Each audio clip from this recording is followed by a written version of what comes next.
This is Optimal Relationships Daily, episode 1400, Restorative Justice in Your Relationship, by Keith Wilson of keithwilsoncounseling.com. Hello, everybody, and welcome back to ORD with me, your host and narrator, Greg Audino. I'm here with you every day, including holidays, helping you improve your relationships by reading helpful articles and answering your questions. And today, I'll be narrating a post from Keith Wilson, whose work I always really enjoy. And he's going to talk about the way that restorative justice exists within relationships. So let's give his work the floor and start optimizing your life. Restorative Justice in Your Relationship by Keith Wilson of keithwilsoncounseling.com. Something called restorative justice is beginning to appear in the court system. It also has a place in personal relationships when there has been an injury and trust needs to be repaired. This is how restorative justice works in the court system. A kid gets caught with a can of paint, spraying a swastika on a synagogue parking lot. The congregation is outraged. Intense fears and memories of the Holocaust get activated. The kid appears before a judge and admits he's guilty. The judge could sentence him to jail. But how would that help? In jail, the kid might likely fall in with a gang of skinheads who would further radicalize him, casting him as the victim, not the perpetrator of injustice. His schooling would be interrupted, his friendships disrupted, his time wasted, all at great cost to the taxpayers. The congregation might enjoy some small satisfaction that the power of the state is being used to punish the kid, but there would be no true healing, only retribution. The judge might give the kid probation or a suspended sentence and say, "Don't get in trouble again."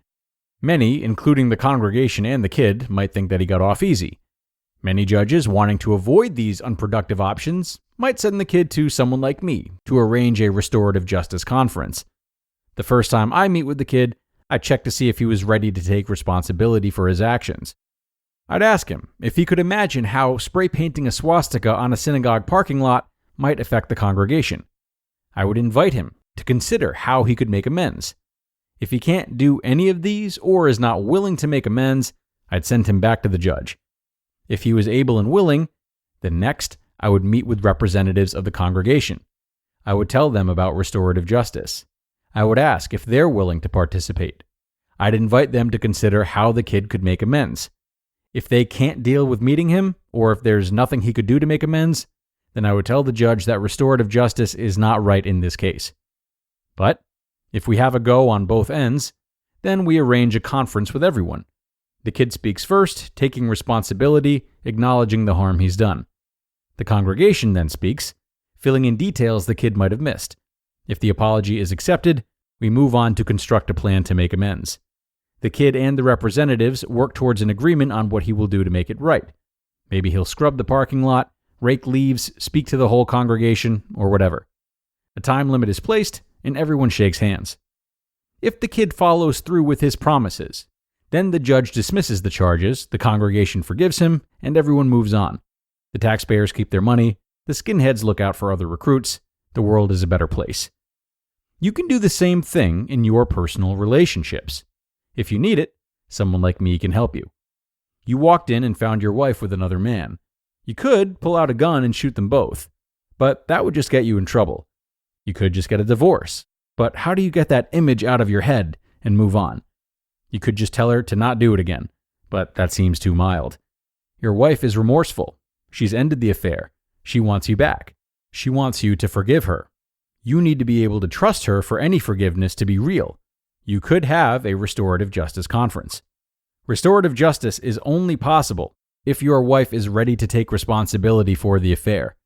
She may want to point out things that you did that made her have an affair, but for restorative justice to work, she will have to lay those points aside so you both can get past the incident. She should be able to say how you might have been affected by seeing her with her lover in your marital bed. She should consider how she could make amends. If she can't do any of these, or is not willing to make amends, then skip the restorative justice conference and head right to the divorce attorney. Even if she is able and willing, you need to be too.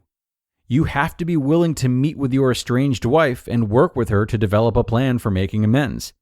You have to be open to her repairing things and not be stuck in retaliation mode.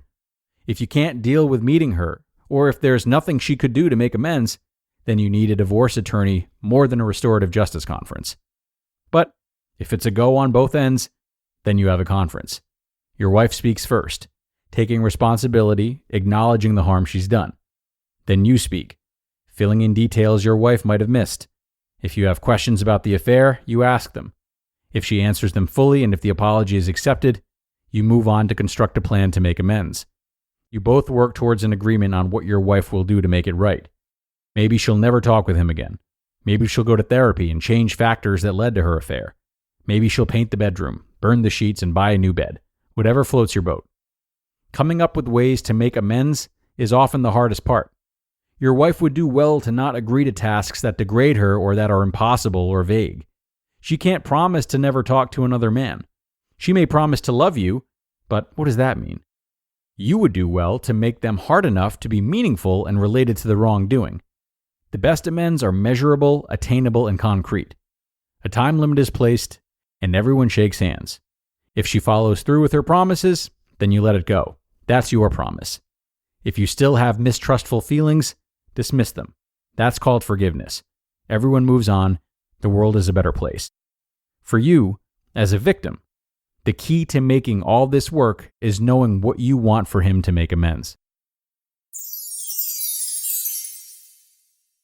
You just listened to the post titled, Restorative Justice in Your Relationship by Keith Wilson of keithwilsoncounseling.com. Okay, and thank you to Keith for that piece. Definitely a lot to consider here, much of which could be really difficult to consider. Now, I found myself considering how our desperation for amends to be made might play a role in all of this. So, for example, if we have an over-reliance on our partner for any reason, then we might subconsciously rush through the process of making amends, defending them in ways that are self-destructive and unfair to us, accepting a lukewarm apology, and convincing ourselves that it possesses more accountability than it really does, and so on. So for that reason, I would consider taking up Keith's offer in the face of a serious rift like this. A third neutral party, a professional, could provide a sense of objectivity or at least centeredness to this ordeal, looking after your self-care and helping you understand and stay aware of what you need to receive as well as what you need to give in this difficult time. Okay, everybody, that's going to bring us to the end for today.